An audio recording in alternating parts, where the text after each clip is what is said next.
Fish tacos are a popular menu item. Most people order these out because traditionally they're fried and they're a little too difficult and messy to make at home.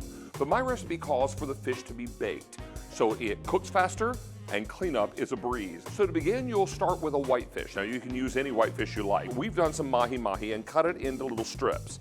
Now, before this goes into the oven, you'll season it with a mixture of salt, pepper, and cumin. Now, I really love working with cumin with this kind of dish because cumin is smoky, it's got kind of an earthy flavor, and it really pairs nicely with the fish. So we've lined our sheet pan with a little aluminum foil, which is gonna make this even easier to work with at the cleanup time. We've preheated our oven to 425 degrees, and we'll pop these in for about 15 minutes.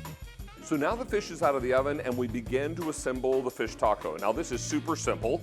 Take your corn tortillas and put them inside moistened paper towels. Pop these in the microwave for a few seconds at a time until the tortillas are warm through and nice and moist. So we'll begin with the corn tortilla.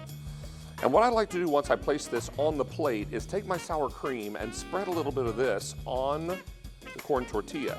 Almost acts like glue, holds all the other ingredients in place.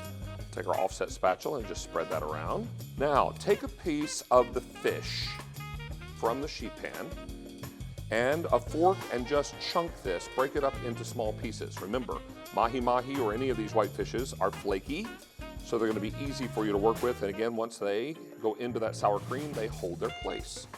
Now, a couple supermarket shortcuts to make this really simple. Coleslaw mix. You buy it in a bag, it's a dream come true. You're never gonna shred coleslaw again.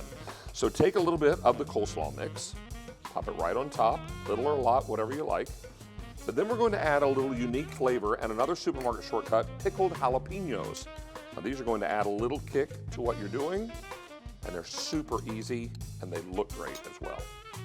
Now, once this is rolled up and ready to go, you may want to serve it with a few lime wedges because it's traditional to squeeze a little lime juice over top of this before you enjoy it. And once you sit down at your dinner table, you're gonna feel like you're at a seaside restaurant enjoying something that could be so complicated to make, and you made it at home in just minutes.